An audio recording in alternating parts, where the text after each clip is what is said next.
Hey guys, welcome back. Hope everybody is having a fantastic day. It's raining like cats and dogs here in Southwest Virginia, but they're giving rain for every day this week here. So didn't know we was living in the tropics. Anyway, down to business. We have another one here for us, guys. That's right, another Glock, another polymer pistol, another striker fire. The video I put out last week, I was talking about the Gen 4 Glock 17 MOS was super hard to find. But there's one more Glock right now that's a little bit more hard to find than that Gen 4 17 MOS. Gen 5 Glock 17 in the MOS configuration, 9mm, of course, because that's what a Glock 17 is really tough to find. You can find them, but you're not going to get these for dealer cost anymore, or even MSRP. They're north of what MSRP was. I didn't give that for this one. I feel like I got a pretty good deal on this one. I bought this for the shop. I won it on the old auction site. This one actually came with a Trigicon RMR. It came with it. It has the suppressor height sights installed already. It didn't come with this Streamlight. It's got the PLR-1 HL. I added that to it whenever I got it. Actually ended up buying it off poor college kid Caden. Don't think I really needed a flashlight, but the Streamlight sure does make a pistol look cool at night. Home defense situation. I can see where it would be very, very handy. Almost a necessity. But I am just now stepping into the red dot platform on my handguns. Now, as I showed you last week, that is my Gen 4 Glock 17 MOS. I'm going to be putting a red dot on it also. I haven't decided which one. Caden, he really likes the Holoson, so I may go that route, or since I've got a really good deal on this Trigicon, I may also end up going with a Trigicon. Don't know yet. Shoots really nice. You kind of have to learn how to shoot with a dot, but once you learn to shoot with them. When I went to a pistol training course a couple months back, there was a gentleman there that was in the same class, and he had a Glock 17 with a dot on it, and we had to shoot 10 feet, 20 feet, and 70 feet. And it's no joke. This guy was a total John Wick with his Glock 17 with that dot. And he told me that it wasn't so much his skill, that it was because he had that dot on his Glock. And I started thinking about it. Been watching a lot of YouTubers talking about him, and I kind of wanted to step into the dot world and kind of give it a go. This gun is very lightly used. It's got very little firing counts through it, very few rounds. You could tell because it still looks like a brand new gun, just a little bit of wear on the barrel at the end, clean as a whistle inside. And I wanted to kind of give it a try, see how I liked it. I think I will, but who knows?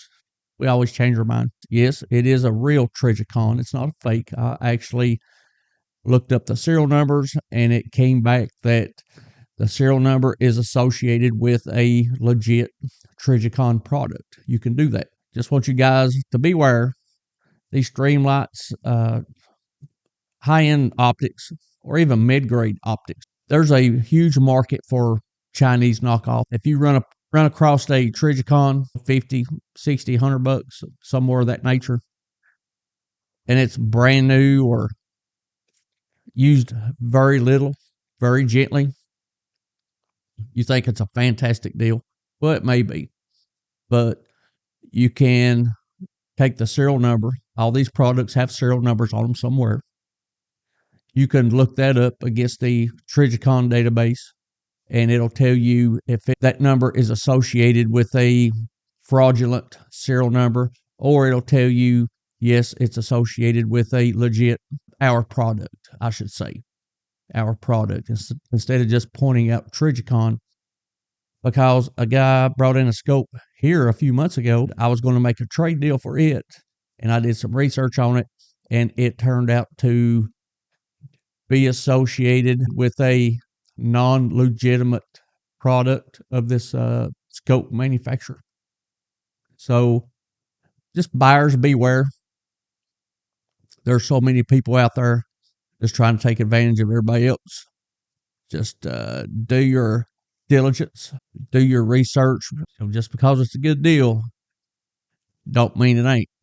I mean, you could be end up paying for a Chinese product, and at the same time, if you want say a Trigicon knockoff, you can't afford the real deal, and you can get one of the counterfeit Trigicons for pennies on the dollar.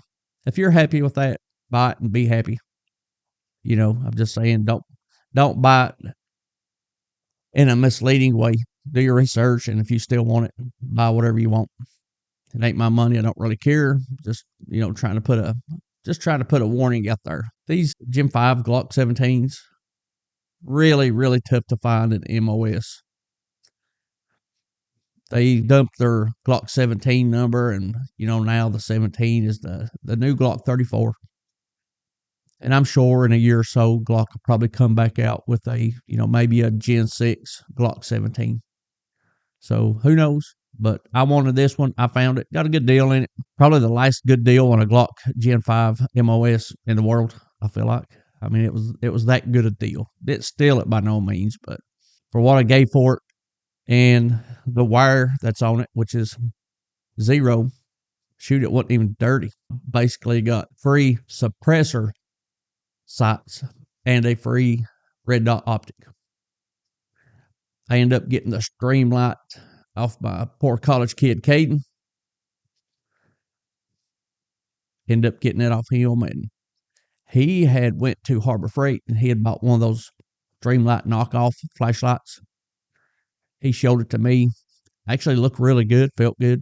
He liked it, had pretty positive feedback to give me about it. And I was at Harbor Freight in a local town yesterday, and I was going to pick me up one of them just to have it to put on another gun that I have. And sure enough, they did not have them in stock. So those $49 Harbor Freight Streamlight knockoffs must be doing pretty well. One of these days, eventually, I'm going to stop talking about these Glocks, but just ain't happened yet. The case, it come with all the accessories. The only thing I didn't get, but I wish I had have, I wish I had got the original box that the Trigicon had came in. The brush is brand new. Come with all three mags, speed loader, back straps, and the MOS plates come with them.